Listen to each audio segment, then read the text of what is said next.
Hello everybody, my name is Paul Watley. I am the author of the Project Planning Handbook, the only book that covers construction planning, progress measurement, earned value analysis and delay analysis with worked examples for each of these. And I'm going to talk to you about concurrent delay. And the reason why I'm going to talk to you on this subject is it's a difficult subject. I have seen many papers on it, but I've not seen a paper which shows worked examples, and I think to properly understand concurrent delay you need to look at worked examples. This is how concurrent delay is understood. This is an as-built critical path, and there are two delays, one non-excusable and one excusable, acting on the critical path starting and finishing at the same time. The excusable delay is extreme weather, a showstopper, and the non-excusable delay is no resources. For example, a subcontractor has not been appointed and is also a showstopper. This is often called pure concurrency. In these circumstances, a contractor is usually entitled to an extension of time. However, this condition is very rare.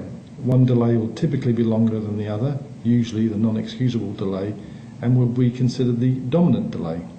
Also, there is an expression that concurrent delays must have equal causative effect. But in most cases, the effect of a delay is to reduce progress and not stop works entirely. Therefore, strictly speaking, these delays need to have the same reduced outputs and materially affect the works a similar amount. This is difficult to ascertain, so will depend upon an opinion considering all the circumstances. Because of these difficulties, there is a view that concurrent delay does not occur at all. Therefore, a delay to a project will either be excusable or non-excusable. This can be described as the dominant delay approach, which appears to be favoured under English law, and it has much to recommend it. It's a clear understanding and in most cases works well. However, what troubles the industry, it can mean there can be many excusable delays that do not affect the critical path. A project can increase in value considerably, but a dominant non-excusable delay means there's no entitlement to EAT arising from the excusable delays, and delay damages are still applicable. This is how claims where it's alleged that concurrent delay has occurred are typically advanced. This example shows an as-built program juxtaposed with a baseline. This is a useful way of identifying where activity started later than planned and took longer than planned. It's unusual to be able to compare an as-planned and as-built activities in this way completely though. Usually an as-built program will have different activities to the activities as planned, and usually only a part comparison can be made. It's still worth making a comparison as much as possible. The as-built critical path is identified and the project is in non-excusable delay of 4 weeks. A contractor identifies where it believes an excusable delay occurred, and typical delays in these circumstances will be late design information or late supply of client materials or late provision of power. But the project was falling into delay before the excusable delay started and continued to fall into delay after the excusable delay had passed. This analysis only identifies the start and completion date of the excusable delay and has not identified if or how the excusable delay and the non-excusable delay synchronise, and if there's any interaction between the delays. To be concurrent delay, it means that the alleged excusable delay must synchronise exactly with the non-excusable delay. If it is 1 day longer than the non-excusable delay and in effect causes a greater delay for its duration, it will be the dominant delay. If it is 1 day shorter, it would not be concurrent delay. Therefore, based on the information provided on this slide, the alleged excusable delay does not appear to have affected progress, and this is not concurrent delay. Apart from pure concurrency where two delays synchronise, making a case that concurrent delay occurred is difficult. These are some examples where you can make a case that concurrent delay occurred. Firstly, where an excusable delay not on the critical path materially affected the progress of the works when a project was in non-excusable delay, and secondly, when an excusable delay occurs very late in the project. This slide shows an as-planned program juxtaposed against the as-built as in the previous example, and in this example there are two work areas. The critical path flows through building A, and building A is in non-excusable delay. However, an excusable delay occurs to building B. Now, many delay analysts only look at the critical path to completion, ignoring other paths. Using this approach, the critical path is through A, therefore the delay to B is irrelevant to completion. A case is often made by contractors that there are grounds for an extension of time because, despite its own delay, the project would have been delayed by building B. This approach is usually not successful. However, in this instance, the excusable delay to B was additional work and would require resources that were otherwise committed to contract work, which could have affected building A progress, particularly as the non-excusable delay to A used the same resources. Therefore, a case could be made that the building B excusable delay materially affected the progress of the works. It would need analysis of the resources committed and whether the output of the works on the critical path were materially affected or not.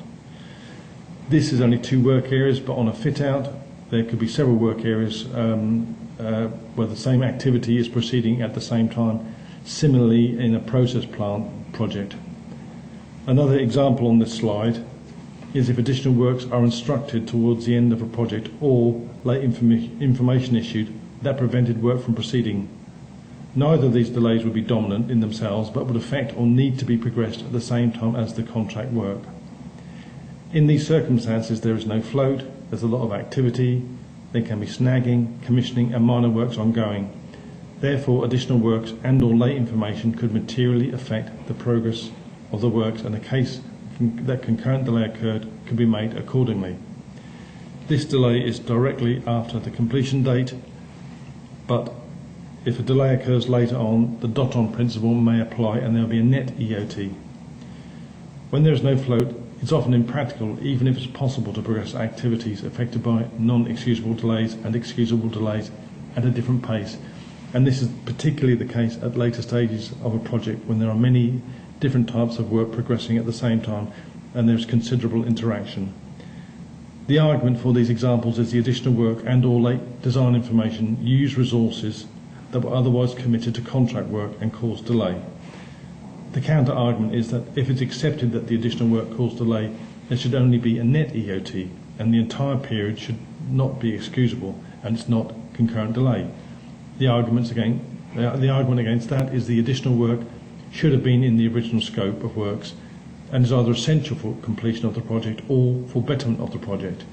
Also, excusable delays that are instructed towards the end of a project reduces a contractor's opportunity to mitigate. These arguments can continue, but it will depend on the amount and the effect of the additional works and or late provision of design information. Additional work changes an activity and late design information changes the start and date of the activities affected. Both can affect the progress of the works in ways that are sometimes not immediately apparent. To make a successful case for concurrent delay, it's not enough to look at the start and completion date of the delays. It's unlikely you'll find that an excusable delay synchronises exactly with a non-excusable delay to give pure concurrency. It is how the excusable and non-excusable delays interact and how the interaction affects progress of the works that may be grounds to make a case for concurrent delay, and a case for concurrent delay can be made accordingly. Now, City Inn. No discussion on concurrent delay is complete without a reference to City Inn, because it clearly shows the issues that can occur. Now, if we just talk about what the project was, it was a 168-bed hotel in Bristol, England. The date for completion was the 25th of January 1999. The EOT claim was to the 14th of April 1999. The dispute went to an adjudication. It went to the outer house of the Scottish courts. It went to the inner house of the Scottish courts. There was an EOT apportioned and then was granted to the 29th of March 1999, which happened to be the date of practical completion.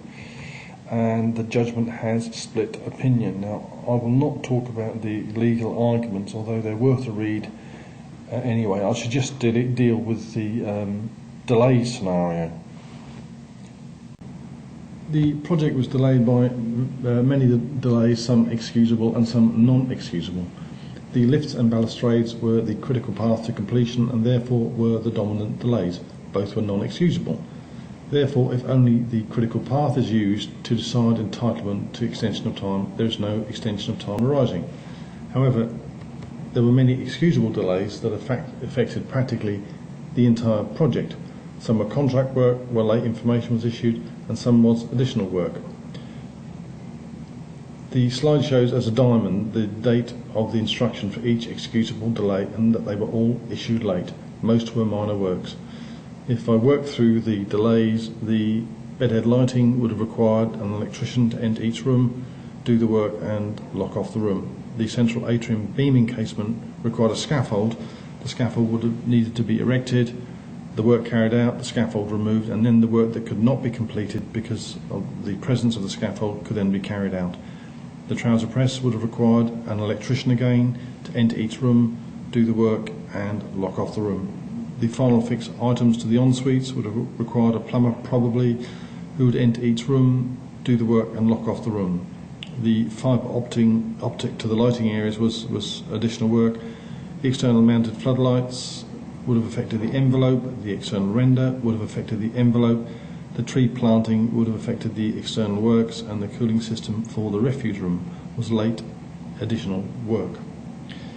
What this chart does not show is the work that flows from the completion of the excusable delays, such as final testing and commissioning. The judgment recognised the number and breadth of the excusable delays, and the EOT was apportioned. Presumably the fact that so much additional work was instructed at the end of the project, which was either essential for the project or for betterment of the project, played a part. Also, the project was taken over before the balustrades were completed and not long after the lifts and most of the excusable delays were completed. And at the time of takeover, the cooling system for the refuse room, an excusable delay, was not completed. Therefore, right to takeover and beyond, an excusable delay and a non-excusable delay was still in progress. The argument for the dominant delay approach is that the dominant delay dictates completion of the project. If there are excusable delays that are not on the critical path, they are irrelevant to project completion, therefore there is no EOT. This means that a non-excusable dominant delay needs only be 1 day more critical and the excusable delays are ignored. The judge decided to apportion the delays but gave an EOT to the date for practical completion, so there would be no damages. This chart shows that when the excusable delays were instructed, there was the likelihood they would be completed before the dominant non-excusable delays, namely the balustrades and lifts. However, the project was taken over before the balustrades were completed, in which case the project did not unfold as anticipated when the excusable delays were instructed. If practical completion had been when the balustrades were completed, there would be a different scenario which possibly would have affected the adjudication and the subsequent judgments. Earlier I referred to Building B and an excusable delay to part of a project that is not on the critical path. In that case I made the point that the additional works to Building B could have affected progress to Building A as they were using the same resources. In this case there was probably no influence from the excusable delays on the non-excusable delays. However, the non-excusable delays would have required few resources and little management time, but the excusable delays would have required more resources and a lot of management time. This is another example of the situations that can occur with concurrent delay, and it shows the risk of late instructions. But returning to the point that when additional work is instructed, or there is late information or some other reason that can be grounds for concurrent delay, the start and completion date of the delays are important, but it's also necessary to look at the interaction between the excusable and non-excusable delays. This is a summary of the slides and show examples where a case for concurrent delay can be made. The first slide is pure concurrency, which is unlikely to occur. The second slide is a real-life example of pure concurrency, where you'd need the excusable delay to synchronise with the ongoing non-excusable delay, which is also rare. That is, if you only look at the start and finish states of the activities and do not look for any interaction between the delays, assuming there might be some interaction. The third slide is where a critical path is a non-excusable delay and a different path of activities is affected by an excusable delay and uses the same resources as are being used on the path of activities in non-excusable delay. The point being the additional work absorbs resources otherwise committed to contract work. This is another scenario where a case for concurrent delay can be made. The third example where a case for concurrent delay can be made on this slide is an excusable delay occurs very late in a project when there's no float and many different operations proceeding, and the excusable delay can affect the progress of the works.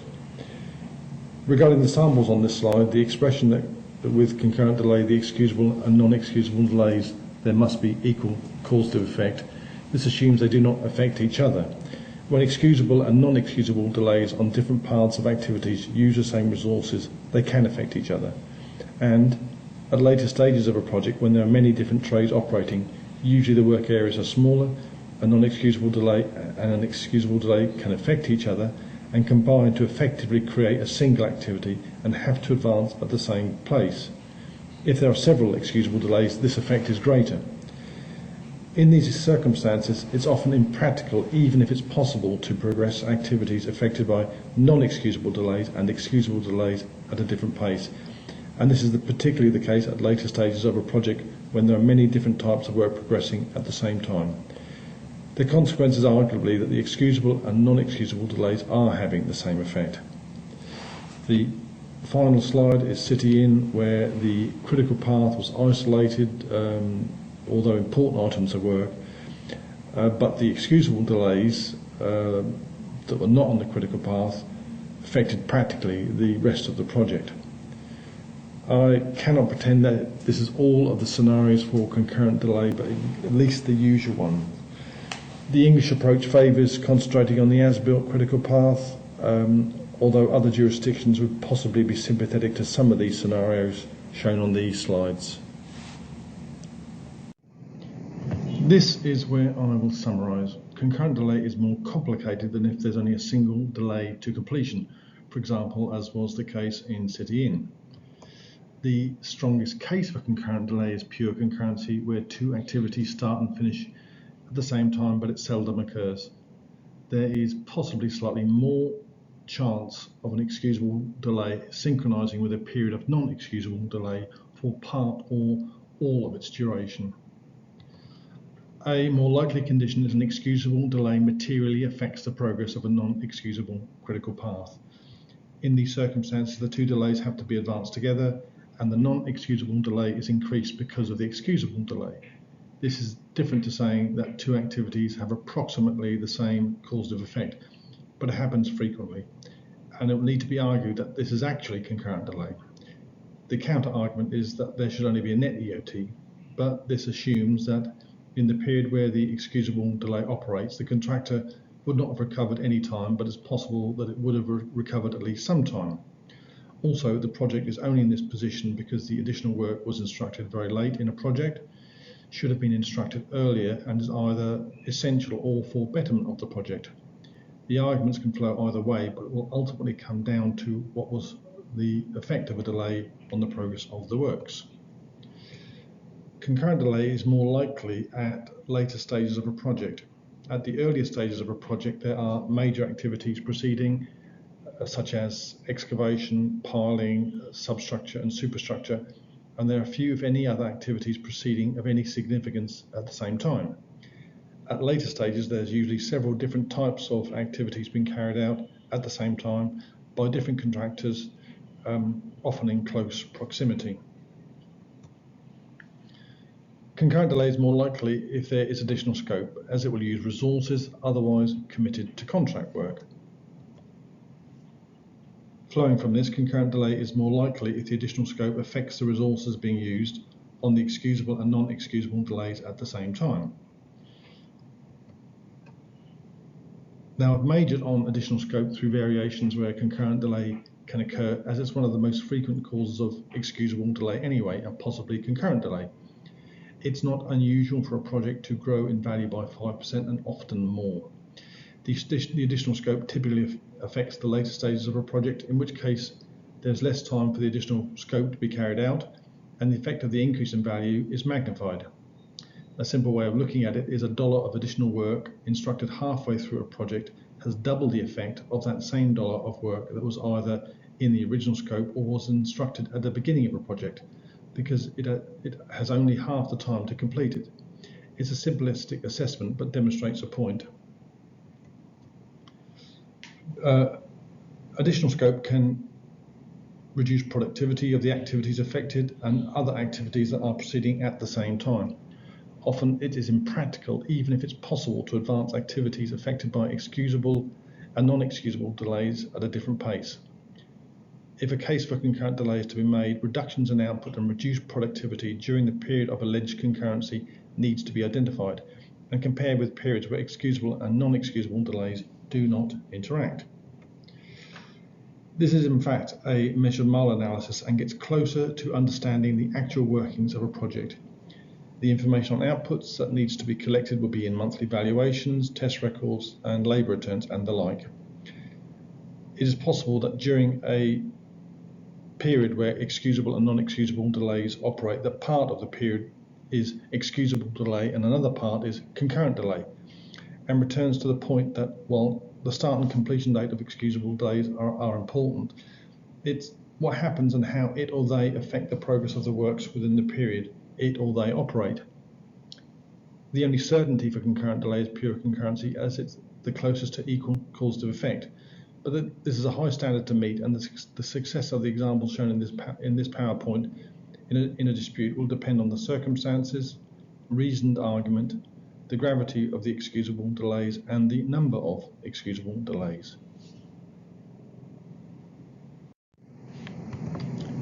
Concurrent delay requires an as-built program showing where excusable and non-excusable delays occurred. Where it's believed that concurrent delay occurred, actual outputs and interdependence of the excusable and non-excusable delays need to be identified. While I've majored on identifying outputs and the changes in outputs as a result of excusable and non-excusable delays interacting, my opinion is that while the best approach is always an assessment based on empirical data, it's possible that the data will not be sufficient to make a wholly empirical assessment.